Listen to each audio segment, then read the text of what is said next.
Decisive bards and bardettes, welcome back to I Cast a Vicious Mockery. I'm Austin. I'm Matt. Are you, though? Are you sure? How do we know that you're... How do I know that you're, like, actually a person?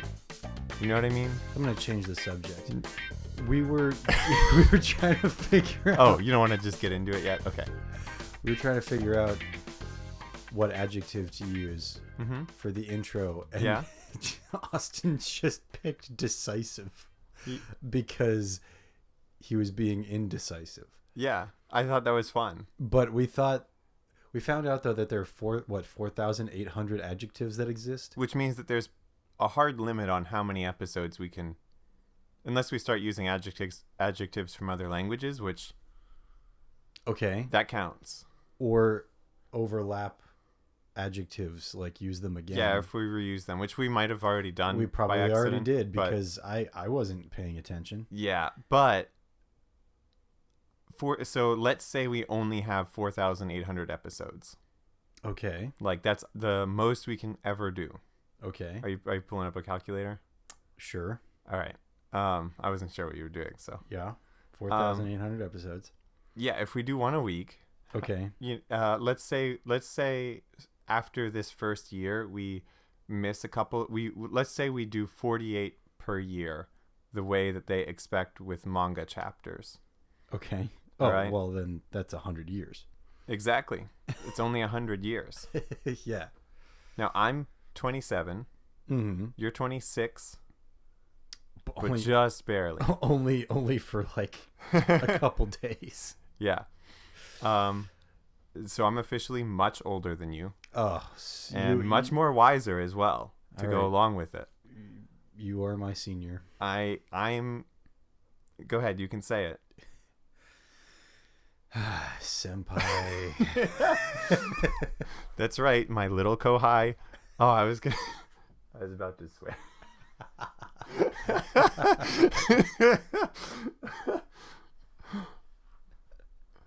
So I called somebody kohai before. Yeah, you've told me this. Oh, okay. It was a student. Yeah. Yeah, because I think they said senpai. They called you, and senpai. They were not expecting me to know what senpai meant. First of all, you're right.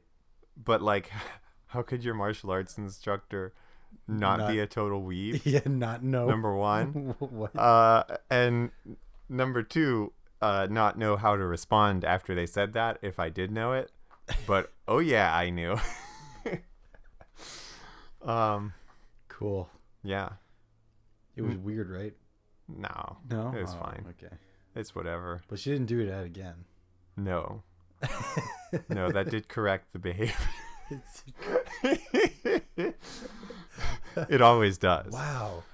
Yeah, you just go like more like you take it that one extra step further. Yeah. And then nobody ever wants to do Which it. Which is what I always do.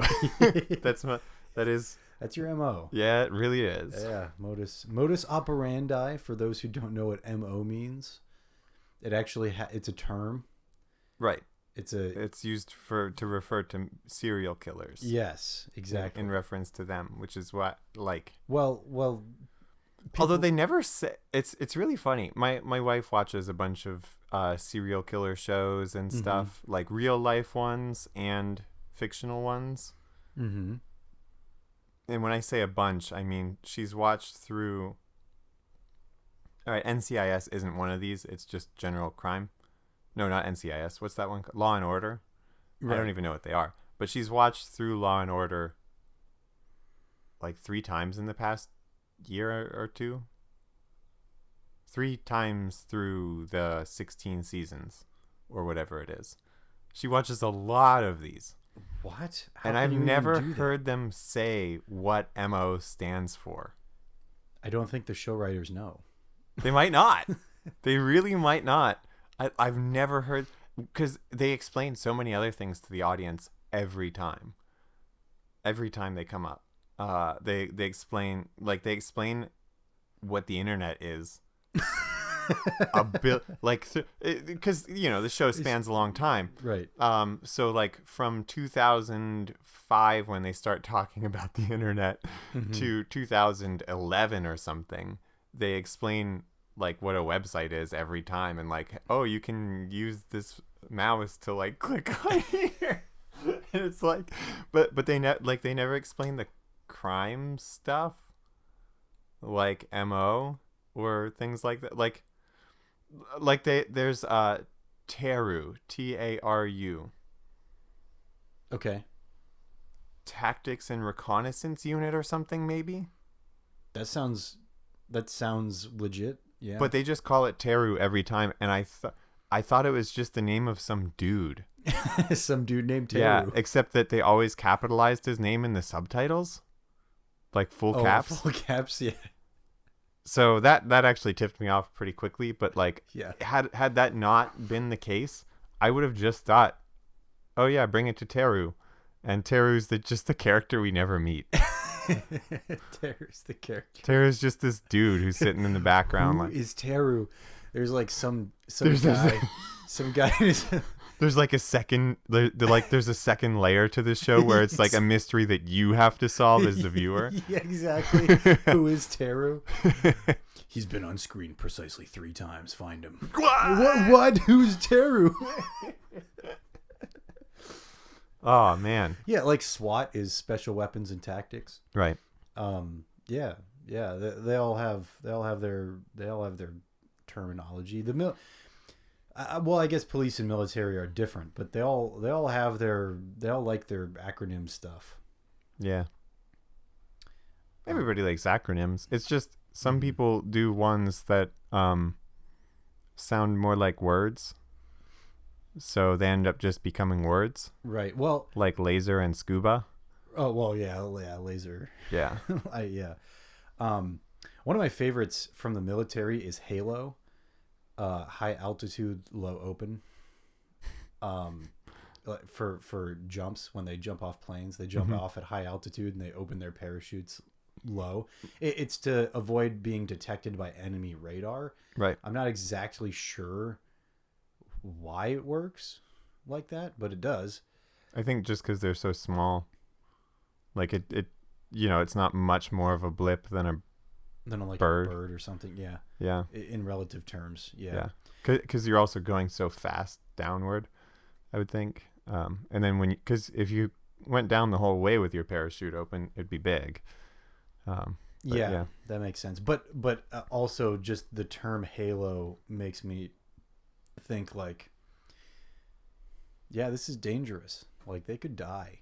Yep.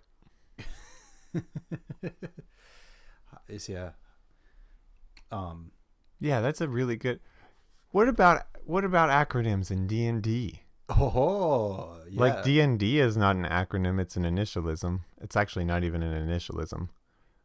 Like we say D and D basically. Yes. But it's D and D. Right. So it should be dad. I'm just going to play dad with my friends. Hey guys, you want to play some dad? No. I don't it could be though. Well, okay, so you would usually omit the and, right? So it'd just be DD. Double D. Yeah. And we're playing and that's already taken because of Cartoon Network, right, and all that stuff. So I guess, but yeah, no. No. What? We're gonna get copyrights. Oh, you're right. I was too. That good. was too good. I was too good. Yeah, it really was. I actually don't want to talk about acronyms in D&D. Well, neither do I, because I can't think of anything off the top of my head. What is? Well, because like it just doesn't. It could fit the setting. I think I'm gonna have to learn more about some of those settings where like there's big like companies and stuff like that. You know the ones. Yeah, like Acquisitions Incorporated. Mm-hmm. Although I think there are. Well, I mean there are plenty of them, but well, sure. That's like I think that's not the only like official 5th edition one, at least. I don't know. I feel like there is an element of that somewhere in Ravnica, Yeah, which is like the Magic the Gathering tie-in one, kind of. I think. Yeah, I think you're right. But I don't know how much of it. Right. Plus, like, I don't want to make it sound like I think that only official D&D content is worth anything. Like, pretty much anything that somebody can come up with is cool. Because this episode is sponsored by I forget what that I actually forget what the service is. There's one where you can like make your own D&D content and sell it on an online marketplace. DM's Guild. Maybe that's it. I think that's what it's called. Okay, let's go with that. Yeah, it's actually really nice because almost everything on there is like 5 cents. Oh yeah, I guess people would be all trying to like undercut each other and stuff. Yeah. I think if I made something worth 5 cents, I would not list it. You know what I mean? Yeah, I agree. Mm-hmm. But well, like, you pay 5 cents for something like, not like an adventure. You would pay, like an item. You would pay 5 cents, yeah, for like, here's an expanded spell scroll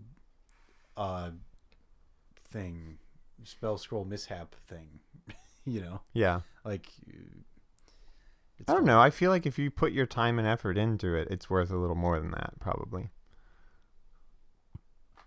More than 5 cents. Well, 5 cents doesn't get you anything anymore. Right. Well, although I guess they could be not from the U.S., not from, like a very wealthy country. So maybe $5 American dollars, 5 American cents is actually a good amount for these creators. But I don't know. I don't know either. I guess I just always assume that everybody on the internet is from America. Yeah. It's because they always speak English. Yeah. Yeah, like what the heck? Why are you speaking English? Why don't you write in any other language, please? My browser can translate it for me if I want it to. Yeah. But it's actually just because we only find the English-speaking parts of the internet. Right. Ooh, that's interesting to think about. That's how much bigger the internet is. Yeah. There aren't that many there are plenty of non-English speaking parts of the internet, but the biggest one is Russian. Yeah, probably. That's what I would assume. They have there's a Russian Wikipedia, basically, like a separate thing that is a wiki encyclopedia that's Russian. I forget what it's called. But yeah, I feel like a lot of the other languages, like, people just use English because you not only can you find more stuff on the internet that you like in English, but also you can learn English by doing that.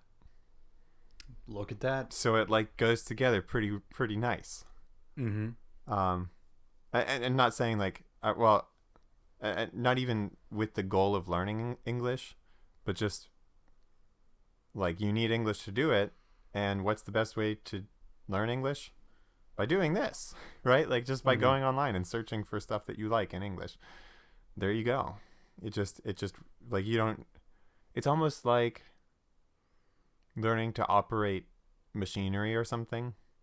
Yeah. Rather than learning to speak a language, kind of. But yeah, it's like that. Yeah, it's like a necessary thing because a lot of people try to learn languages for recreational purposes.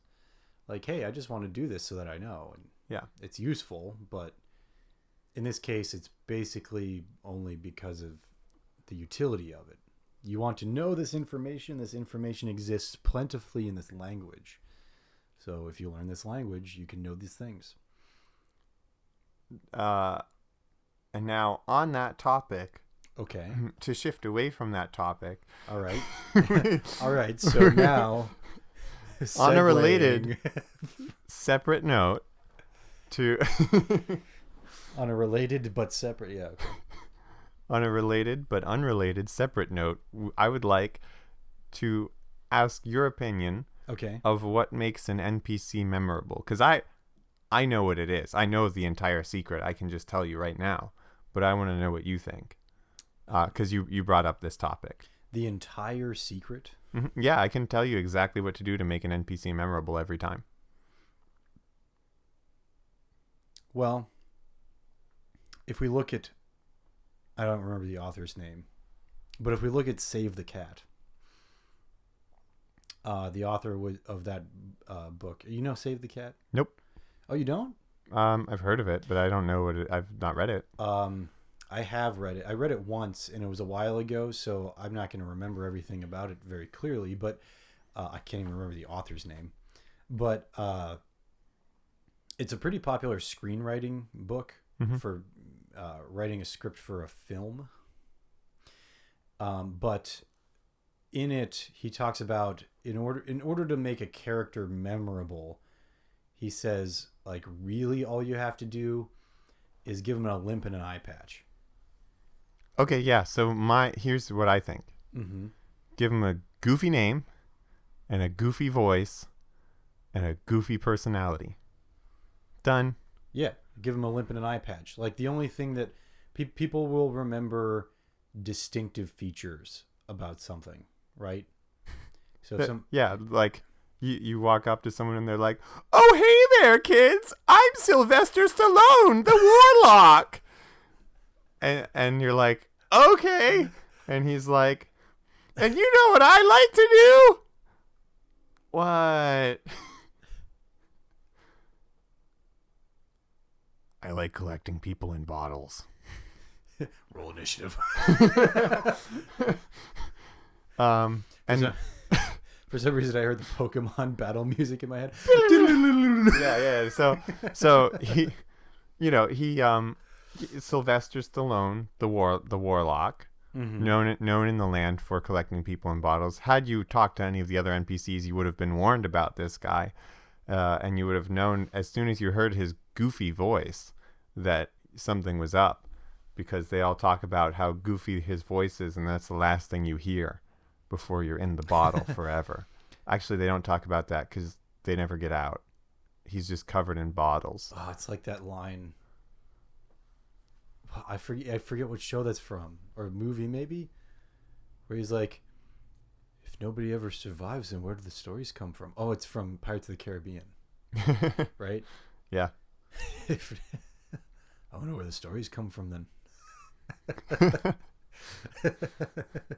Is that one of the two comedic characters in that? Who says that? One of the two comedic characters. The dude with the eye that falls out all the time, and the other dude who's his friend? Or is it? I think it was Jack Sparrow. Oh, it's Jack who says that. Mm. That would be the kind of thing he'd observe in a conversation and be like, Am I the weird one here, or is... He never assumes he's the weird one. I don't think. Or does he always assume that? That's a good thing for your NPCs. Mm-hmm. Do they assume they're the weird one or not? I think it depends on who they are. Yeah, well, that's what I mean, though. But that can help to create an NPC who's memorable. Or at least, like, the interaction between you and them is memorable. Like, you walk into the shop, and either A, they think that they are the crazy one when you say something to them and they, like, freak out. Or they think you're the crazy one and they're like, all right, that's nice. And they hit the alarm and, like, that sort of thing. Like, just how plugged into the story are they? How much do they understand what's going on? And how freaked out should they be by you? Well, that's an interesting sort of perspective for, like, where they are and where they come from. Mm-hmm. So if they are in the same place as where they come from, they're probably going to feel comfortable mm-hmm. and like they're in control or in the right. But if they are somewhere else that's different from where they come from, they probably won't, because that's how most people would be, I assume. Like, most people wouldn't be totally comfortable in a place that they're not from all the time. Mm-hmm. But I don't know. Maybe that's just how I feel. I don't know. Hey, so I have a thought. Okay. That's rare. It's gone. Okay. No, I'm just joking. I'm just joking. Okay. What? I feel like too often NPCs perform too many purposes. Like they try to people try to do too much with them. They try to introduce you to this NPC like it's a real person who you can take the time and get to know them. But you really can't. Especially if there's going to be more than one NPC in this campaign. You know what I mean? Like if you're going to be talking to a bunch of people, because I'm assuming there's more than one, there's probably going to be dozens, potentially dozens of NPCs that you run into. They kind of all have to just like get to their thing. You know what I mean? Like the first impression of them can't be like, I greeted this person and they greeted me back kind of normally, and we're, now somewhat acquainted. That can't be your first impression of an NPC, or they're gone. Like that's a waste of time almost, right? Like just because if you actually want them to do anything and be memorable, you've got to, like, you can't spend 20 sessions getting to the part where you're like, oh, I get what you're about now. Oh, I finally understand this person. I finally figured out what they like. I finally figured out what they don't like. Yeah, they're not. Well, there could be. I mean, why not? There could be something like that. I mean, it's not. No, I think that you can discover more about them later, but I think they need to have a strong, like, this is what this person is about, like, right away. Even if it's wrong. Okay. Even if you don't get the right impression, I think you need to have a strong impression of them. Well, of course. I mean, yeah. Otherwise, that would be boring. People don't want to get to know somebody who doesn't seem worth getting to know. Right. In a game like that, like you said, you only have so much interaction that you can even do. But it needs to be like really upfront there.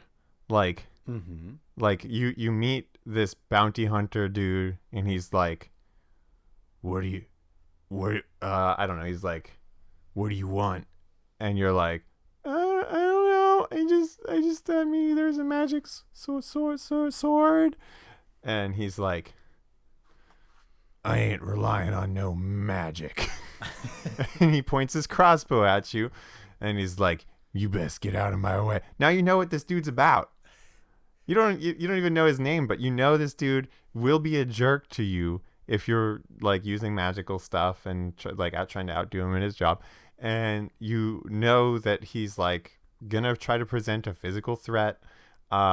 Now there might be some things underlying that, like he might be insecure or things like that. It seems like he could be, right? But you might discover that stuff later, but he made an impression. Whereas if you walked up to the same dude and you were like, hey, mister, we're looking for a magic sword. And he was, I don't know why this is your character's voice. This is just what I assume your characters all talk like. Not you specifically, you general. I'm talking about everybody out there. And he was like, why are you looking for that? There we go. Okay, great. Now I don't know anything about you. So thanks for that. Except that he's like cautious, but being cautious is not even really a character trait. Like, I don't know, dude. Because if all you get from a character every time you see them is, I don't want to talk to you. That's okay. That's fine. But then somebody else needs to explain it, like what their deal is. But they won't talk to you either. What do you mean? Well, you said if every NPC you run into doesn't want to talk to you, how do you if every NPC, that's the problem. Yeah, somebody has to be forthcoming with some information. All right, like it shouldn't all be hidden behind iron doors, I guess is what I'm saying. When it comes to your NPCs, you can have mysterious NPCs who are hard to pin down to a particular purpose or things like that. But at the same time, I feel like there are like if they're guaranteed to be in the story for a long time and like kind of, well, I guess not if they're following you around in your party, but like if you're gonna see them a lot, that kind of thing, I guess. I don't know. Then it's probably okay, but yeah, I just feel like they'll become forget unless you just use a crazy voice or a crazy name or those fun things. Hi, I'm jENkiNs. I don't want to talk to you. Great, thanks, jENkiNs. I'm gonna remember who you are as soon as I hear that voice again. And Bye. I'll be like, great, it's this guy, and I can't wait for him to leave again. Yeah, I don't know. You're just like in the middle of a dungeon, like you're like, It's me, jENkiNs. he's like, and I don't want to talk to any of you. Just reminding you. wait, you unlock a chest and it opens up and hey, I'm the chest. I'm jENkiNs. I was in this chest so I wouldn't have to talk to you. I thought locking myself in this chest would keep me away from the world. Now, you should roll for initiative. I'm gonna beat your sorry little butts. You should roll for initiative. And then he runs away and some other monster shows up. I think jENkiNs is like secretly some kind of deity or something. Oh, yeah. He's like pulling the strings behind it. I very much like the idea of an NPC who isn't really too much of a threat themselves, but also understands the game that's being played and is like messing with it. That's fun. An NPC who like in character says roll initiative Yeah. to the player. Yeah, exactly. You should roll for initiative. And then everyone's like, What?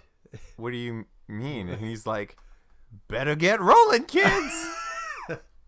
and he looks up at the people playing and winks at them in your mind. He breaks the fourth wall. Oh man, I feel like that would be necessary if you played like a Deadpool campaign. If you break the fourth wall in your mind, does your brain just come out? Does it just like spill? The fourth wall of your head just it just pops out.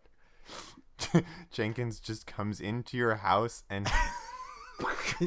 Is that how you get fictional characters to become real? You just play a tabletop RPG and then you make them break the fourth wall and then eventually they have to manifest in some way.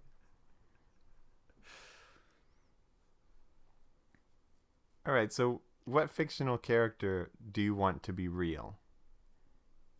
Oh man, I don't know. I don't know if there can be one. Right, like are they coming into our reality as they are? Are they coming into our reality and do they have to follow our rules or their rules? That's a good question. Do they bring their rules with them and then there's both?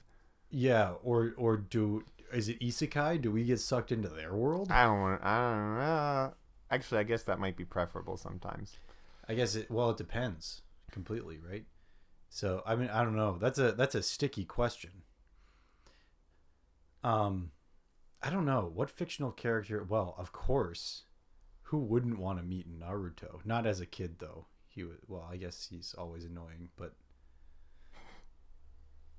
No, he grows up to be less annoying. Yeah. He is annoying to the Sasuke type of person. Right. You know who you are out there. You Sasuke people. I'm not quite a Sasuke type, but... Which one? Oh. Well, I aspire to be a Rock Lee type. But I am a Neji type because I've been dead this whole time. What? Yeah, that's right. I died during the Great Ninja War arc. What? And I've been dead since then. World War II. What? I didn't know you were that old. Is that World War II or is it 3 in Naruto? How many Great Ninja Wars were there? I guess this one's the Great Ninja War. Do they explain it? Yeah, they do. They do say that there's been other kinds. Because I never got to that chapter in the manga. Right. They explain it during that great, and there's like there's several long periods of flashbacks. Oh, I know the show. I know, Yeah. I know how it works.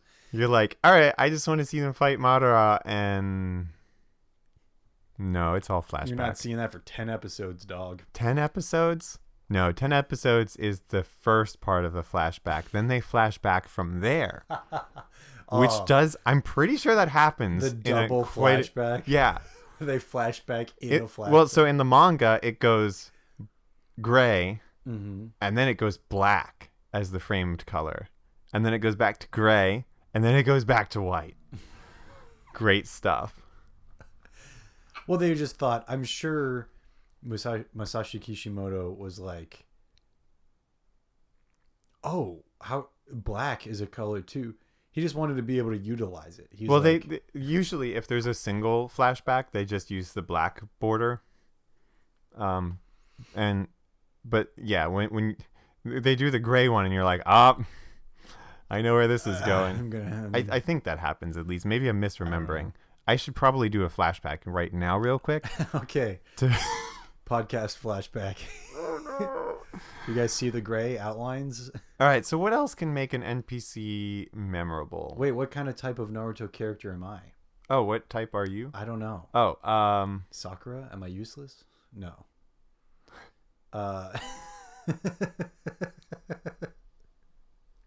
No, you're not Sakura at all. You're. I don't know. Oh, you're Kiba. Oh, I do like dogs. You do like dogs.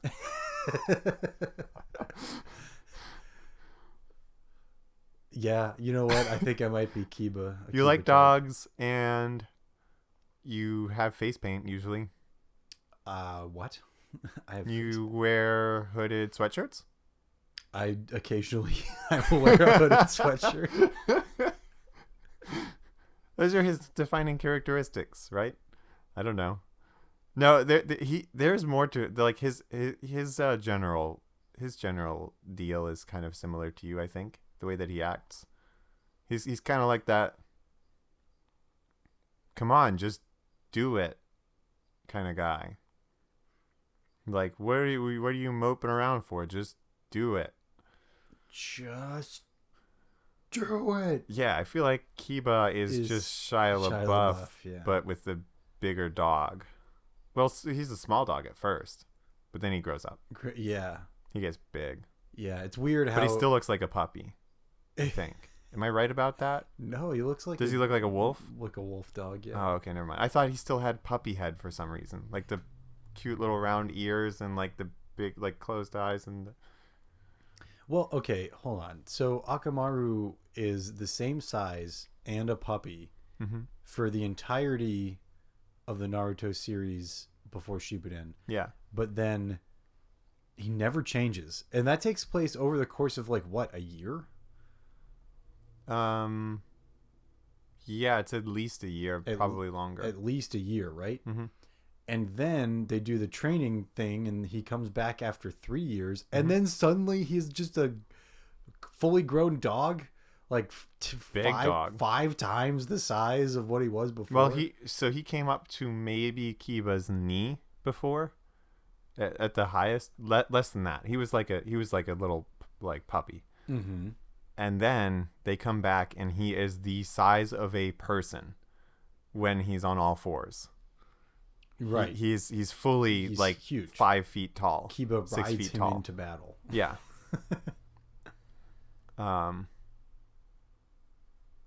Yeah, I don't know how that works. Does that make an... Okay, let's use Naruto. Okay. Mm-hmm. Let's use Naruto characters and determine who's a memorable NPC. Okay. Yeah, sure. And like what makes them memorable. I feel like in Naruto, it's always like what they do / their personality. Exactly. And it's always just like right there. Like Shino Aburame. He's the bug guy. He's pretty quiet. You could tell that because he has bugs that crawl out of his skin. And also his collar comes up to here. Over his face. So you can't... You could tell that he's probably quiet. Well, okay. Yeah. Oh, and he wears sunglasses too. That also makes him seem quieter. I started sort of like watching through Naruto again from the beginning. Yeah. And So that's interesting. So yeah, like all of the members of all of the teams are pretty memorable.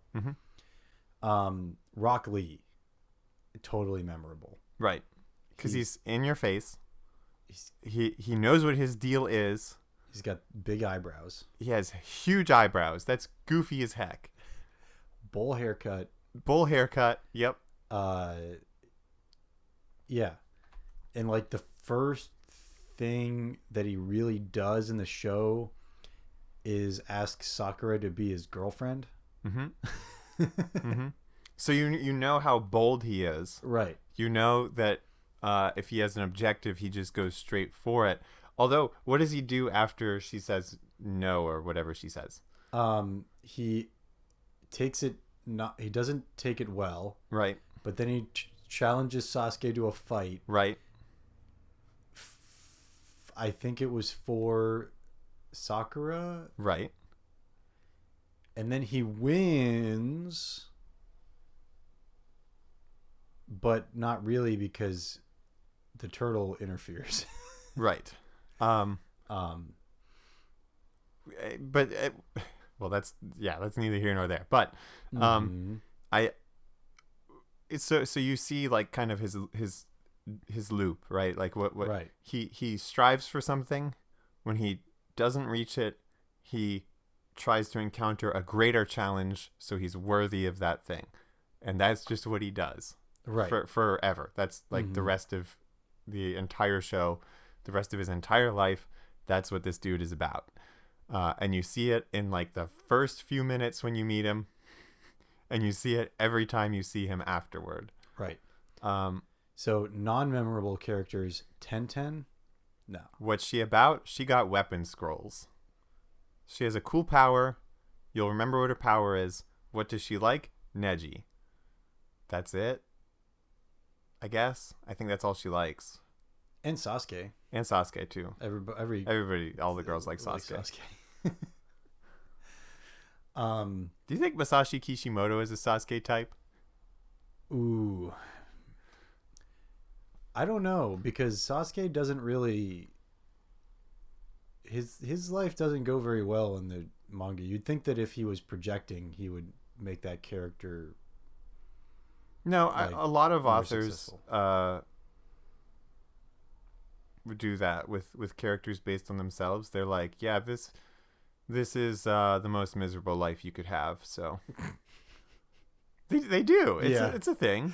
Yeah, it's like George R.R. Martin has a self-insert character in Game of Thrones, Samwell Tarly, and he's like this like fat useless dude who like bumbles his way through and somehow doesn't die.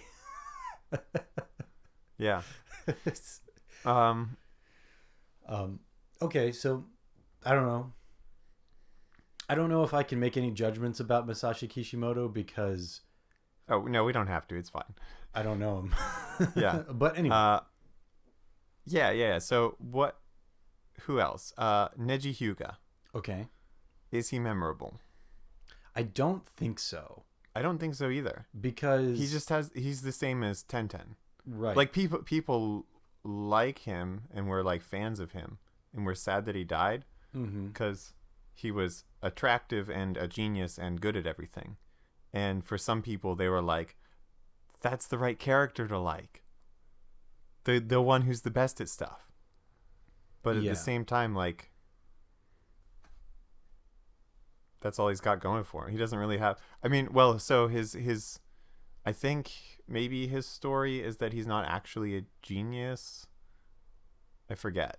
If he actually just trained super hard when he was younger, and now he seems like a genius. Oh, I don't. Is that the case? I don't know. Was it one of those things? Because like... Oh, no. He started training really young. He trained super hard, and he's a genius. That's what it is, isn't it?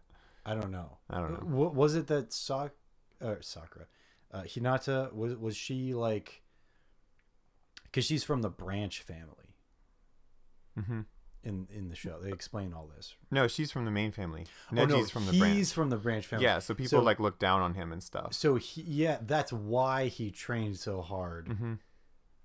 And he like resents her. Yeah. but she's not really any better than him. She's not better than him at Oh all no, like to start with. right. Like, she's clearly just an inferior version of him for a long time. Yeah. Basically until he dies, and then Yeah. there's no. Just kidding. Anyway, I don't know. Actually, I don't really know because they don't really. Hinata doesn't have much to do in the chapters that I had read through, so I don't really know what she becomes or what happens with her or what the deal is. But she marries Naruto. I know that. Of course, yeah. Of course, That's what she does. That's it. Oh, that's the. Oh, okay. I mean, she like does some she does some stuff in some fights, but that's like kind of it. Cool. Like, she doesn't really do anything too impressive as far as I remember. Well, okay. So other non-memorable characters. These are characters that I even like forgot existed because they were so not memorable. Man, I literally can't even remember his name. It starts with a K. Kabuto. Oh, that guy. Yeah, the Orochimaru. Kabuto, who becomes Kabuto Orochimaru, who just I think becomes Orochimaru again. Right. Yeah. He's like one of the least interesting characters. Yes. I literally. Yeah, he's like, I'm a smart guy who has these ninja cards that never come up again. Yeah, they never come up again. He brings them up at the beginning of the Chunin exams, and then they never comes up. And then you again. find out that he's just like, for some reason, taking the Chunin exams, but he's like a grown adult or something. Yeah. And so it's weird that he fits in with these 13-year-olds somehow.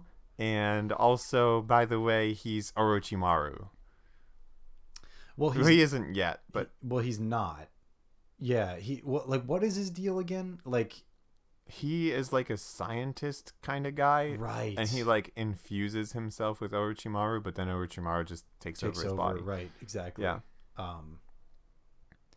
Yeah, that's weird. Those chapters were weird. Because I did read those ones. I got through that part, and that was weird. Yeah.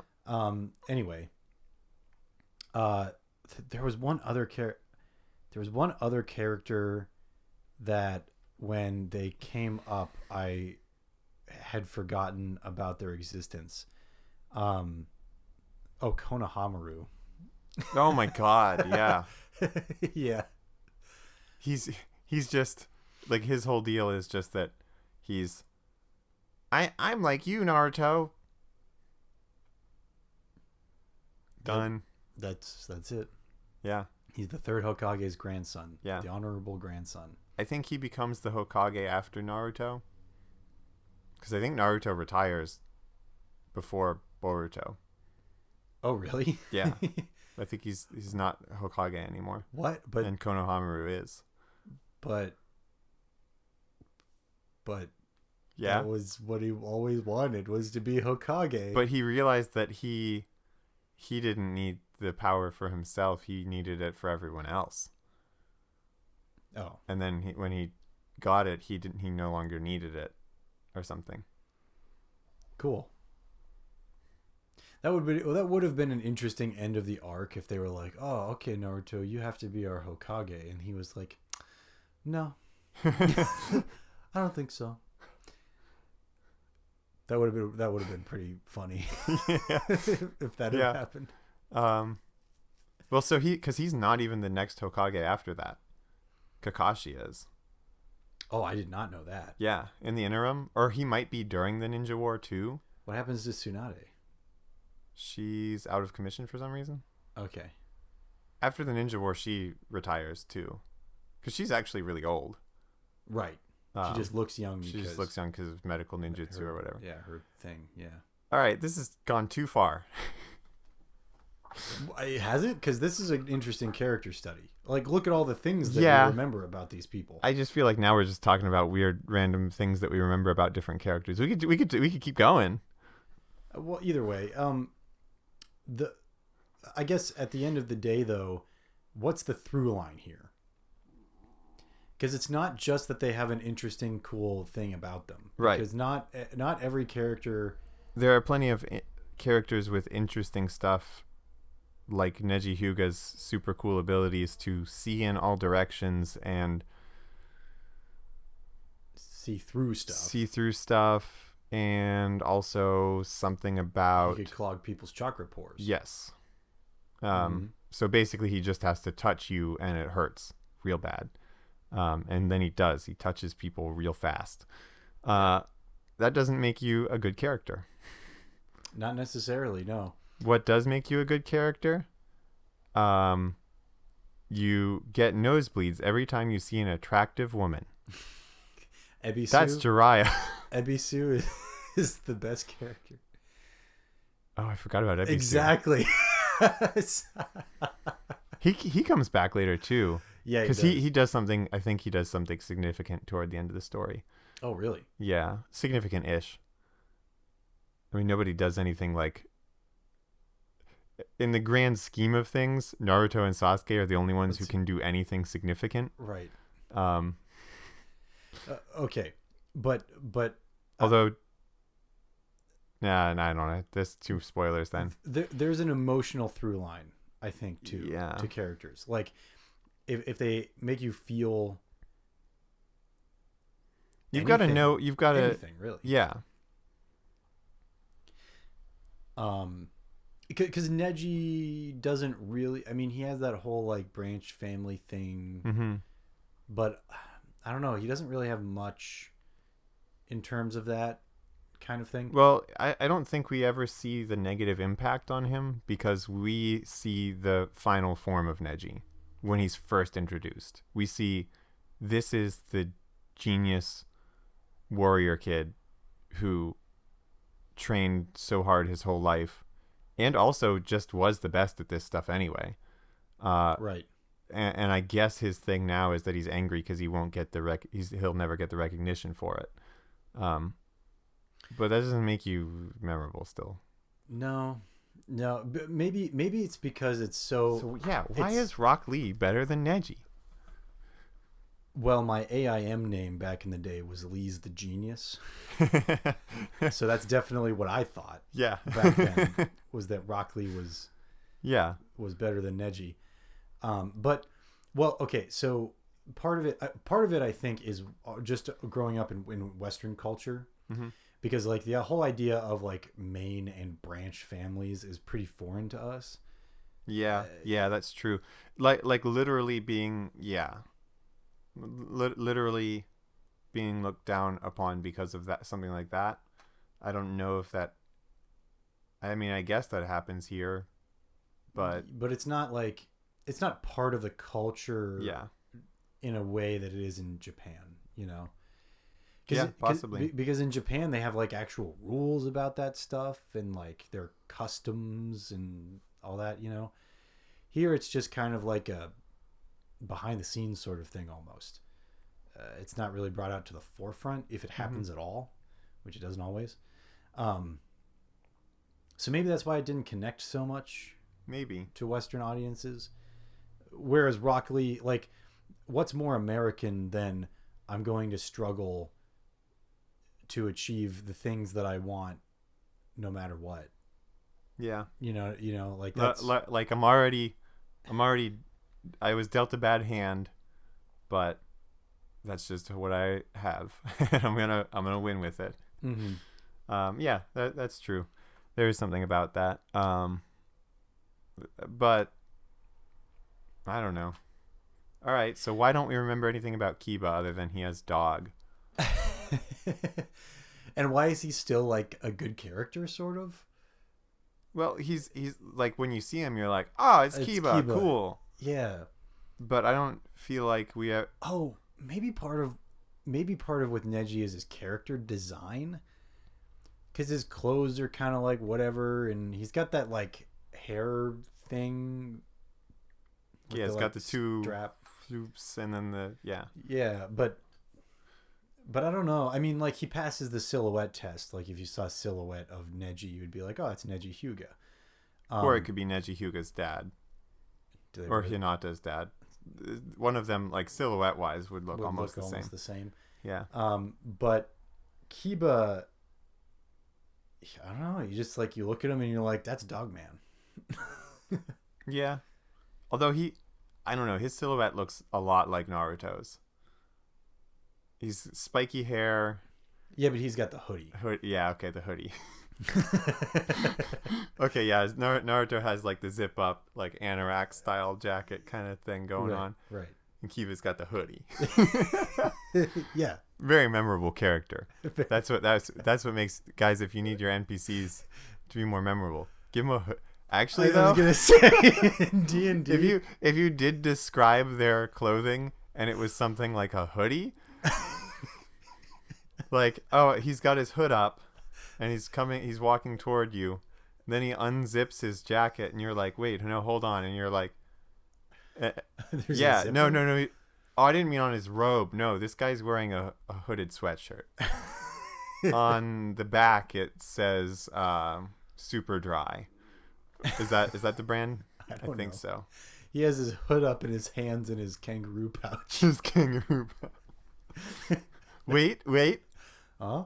Yeah. He is a kangaroo. Oh, it's He's a kangaroo. Roll for initiative. No, he's not trying to fight you. He's just Sylvester Stallone, the kangaroo.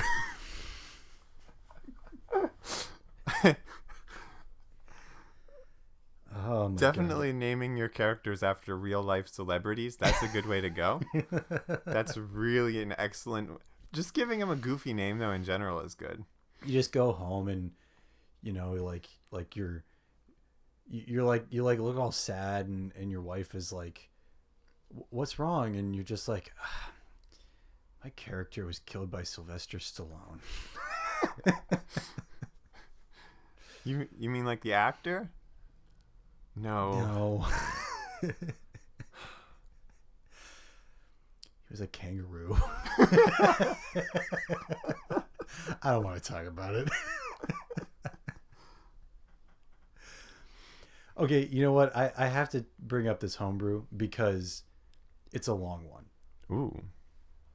And you know what? I found this. I didn't read it like as per everything, but I saved it just for you. This is just for you, Austin. This is user allolive.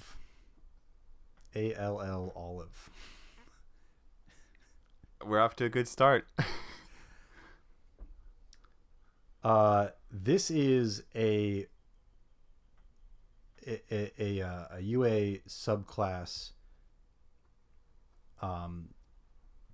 sort of patch almost or fix for monk, which I think may potentially be what you're looking for because this is called the martial artist. But I haven't read it yet, so I don't even know what exactly it's all about. So I think it keeps most things the same. It might tweak the numbers a bit about like what you get. So you use dexterity instead of strength. Roll a d4 for damage. You use larger dice. You gain martial arts levels. Yep. You can use any feature which protects you or your allies despite lacking the right weapons, armor, or shield to do so. Oh, cool. Oh, so like defensive duelist or protection. You can do that even if you don't have the correct weapon for it. Yeah. You can make unarmed or one-handed martial arts weapon attack as a bonus action. Yep. When you take the okay, this might be new. When you take the dodge action, you get the usual benefit, but it lasts a bit longer until the end of your next turn. Any attack roll made against you has disadvantage if you can see the attacker. How long does it usually last? Just until the beginning of your next turn? I think so. Which does have significance because if you wanted to move away from them, right, on that turn. Yeah, that's fine. And you have advantage on dexterity saving throws. Interesting. So key points are the same as far as I can tell. They have flurry of blows. Oh, they added one. Patient for focused breathing. It was a bonus action. When you use a technique, you reduce the key cost of that technique by 1. Whoa. Oh, wow. And as an action, you can spend a key point to regain up to your wisdom modifier in key points. What? You can do that once per long rest. Oh, once per short or long rest. You can just get key points back. But it costs 1 key point to do it? Yeah. Well, it costs a key point, but then you can get like 5 key points back. Right. So you get like a net gain of 4. Yeah. Why not just get the... Okay, I guess because doing the math of your modifier minus 1 is kind of annoying. But okay. Right, yeah. Yeah. But if you use your bonus action to do focused breathing, then actually it would cost nothing because it reduces the cost by 1. Mm-hmm. So you can spend your whole turn just going... And then you get a bunch of key points back. That makes sense to me. Yeah. I like that. Which means that probably the key techniques with this class are not going to be super strong because you're going to use a lot of them, which I like. Yeah. Right, because key points you're sort of discouraged from using them as a monk, I have learned after playing a monk, because you only have so many. Right. Do they come back on short rest? They do. Okay, that's not that bad. I wouldn't say that's discouraged. I would just say not strongly encouraged. Spells you're discouraged from using. Yeah, that's true. Spells are discouraged from using a lot of the time. But critical strike. When you make a critical hit with an unarmed attack, you can spend a key point to roll your martial arts die.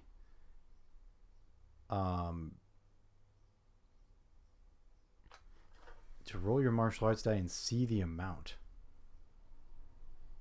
If you then choose to use a single strike technique that requires a saving throw, subtract the amount from the saving throw result. Otherwise, add it as extra damage. Okay, got it. Okay, I understand. Wait, no, that doesn't make any sense. Yeah, I didn't get what that was. Let's skip it. Next one. Okay, Sapphire Soul. When you roll a saving throw that you aren't proficient with, you can spend a key point to add your wisdom modifier to the result. Ooh, that's nice. You could basically always make your saving throws. Tumbling Dodge. When your speed is not 0 and a creature you can see hits you with a melee attack, you can use your reaction to move 5 feet. Roll your martial arts die. If you get a 4 or higher, the attack misses. Once you use this technique twice, it costs 1 key until the next time you roll initiative. Okay, so we're getting a little bit more complicated here. Yep. Because it's saying that, like, basically you can use it twice per encounter, but then after that you have to start using key points. Yep, that's confusing. Mm-hmm. Mostly just because there's not a nice way to keep track of that, I guess. I don't know. Yeah. Well, we'll keep going. Yeah, well, as far as I can tell... Oh, right, okay. So they... So these techniques, these martial arts techniques... This is what it's about. Right. So I think that you choose from these. Like, you can choose which one of these to get. And there might be a number. I can't find it right away, so I'm just going to ignore it. But you get key techniques at 1st, 2nd, 5th, 8th, 10th, 13th, and 18th level. I think. Or maybe you just get one every time you level up, and those are level requirements. I don't know. It's sort of warlocky in that way. But ascetic habits, you can choose to ignore the effects of exhaustion levels up to 1/4 your martial arts level. Heck yeah. Rounded down. I gotta get this subclass on Liam. If so, your key point maximum goes down by 1 per exhaustion level. So you sacrifice your maximum key points. I wasn't gonna use them. Wasn't even gonna use them. Didn't even need them. Basically, I'm just trying to get him some caffeine. I just need some caffeine. There's a Danica's Dance. I'm gonna skip that. Dizzying Strike. When you hit with an unarmed attack, until the end of its next turn, the target cannot take reactions and its speed is reduced by 10 feet.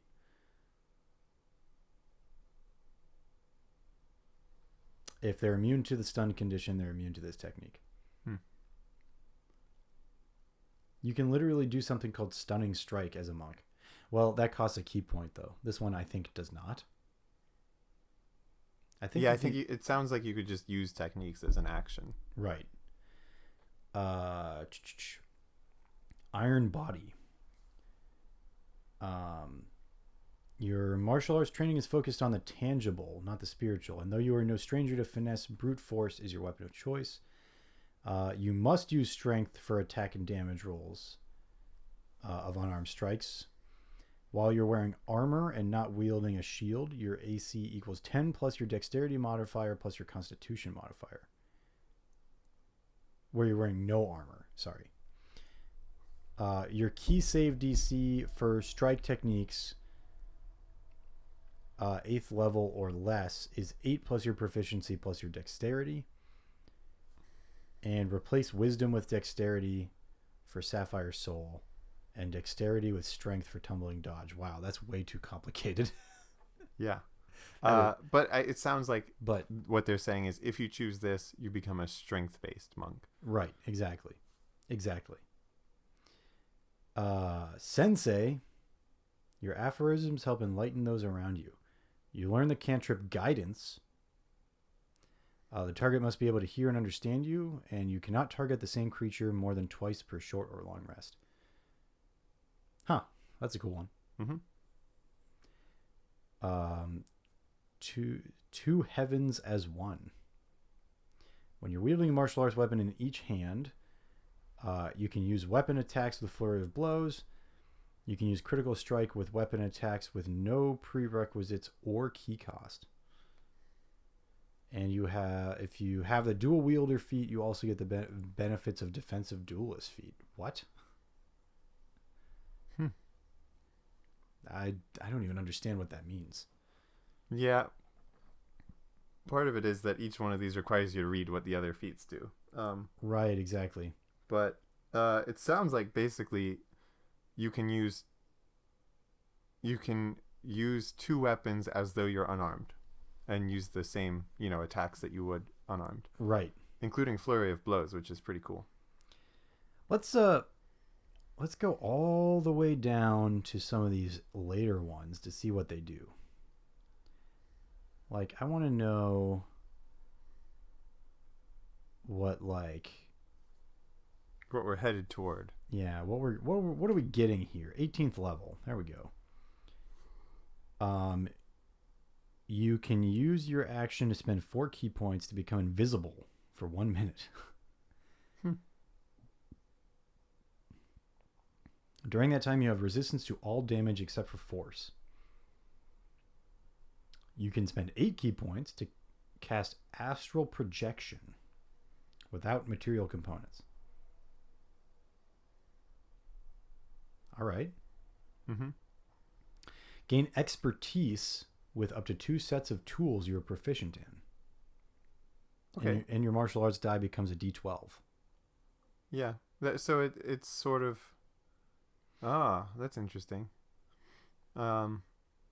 Because it's almost like you're turning into a rogue at that point with the expertise and stuff.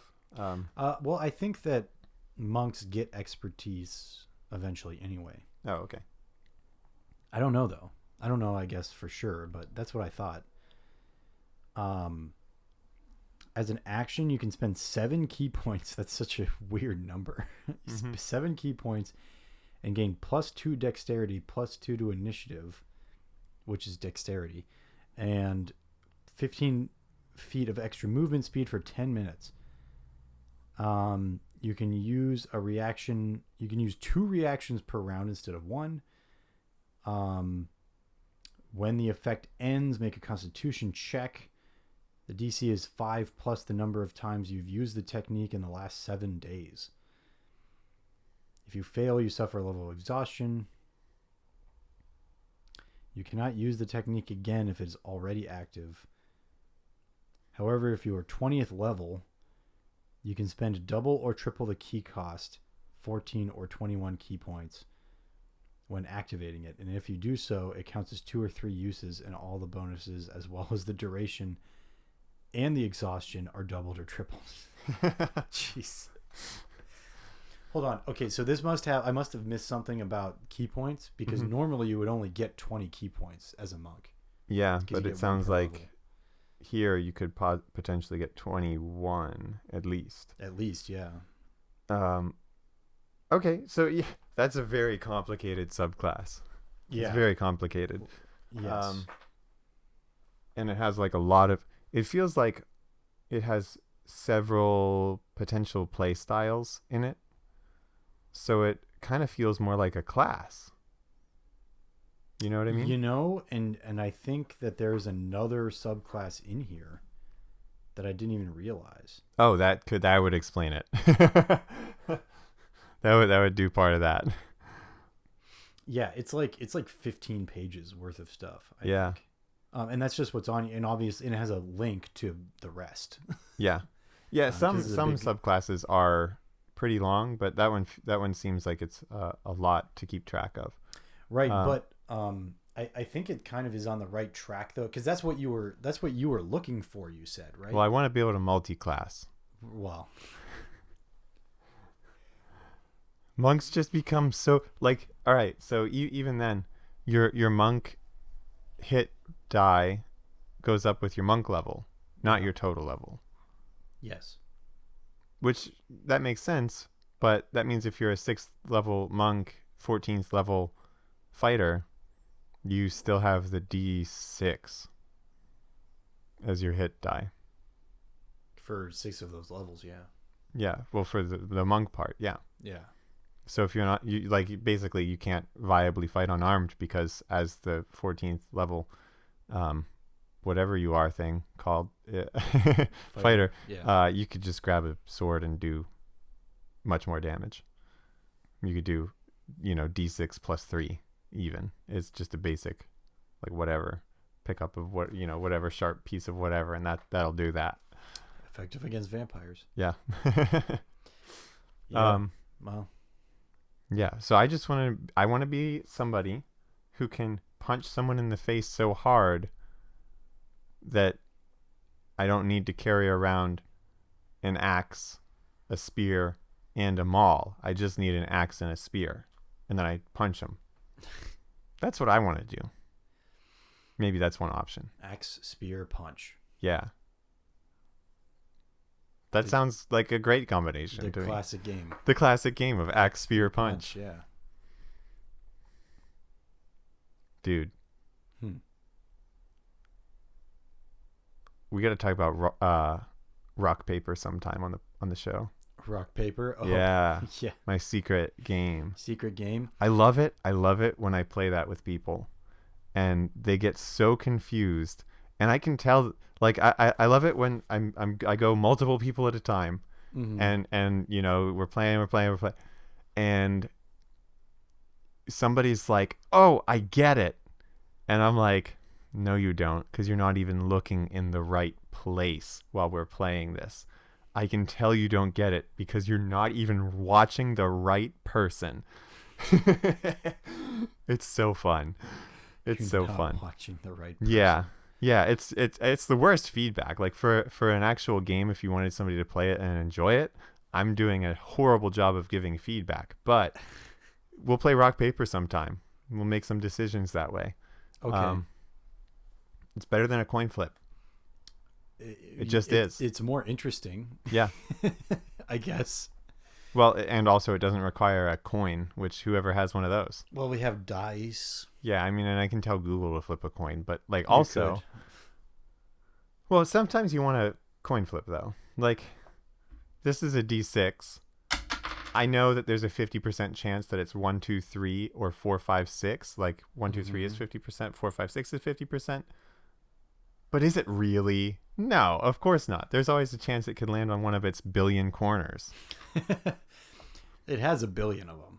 With a coin, it's exactly 50-50, and it can never land on the side except for when it does. Yeah, well, except for except for Which I think is in 0.05% or something. It's surprisingly. that's higher than I would have expected. Yeah, I mean, it depends entirely on the coin. Right. Because you can.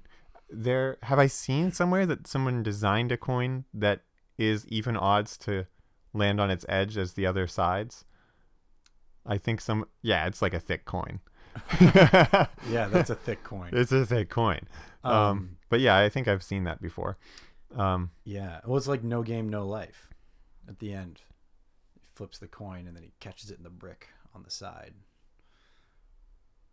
I don't know what No Game No Life. I mean, I kind of know what it is, Fine. but It's fine. You don't need to know. is it the same as No Guns Life? Nope.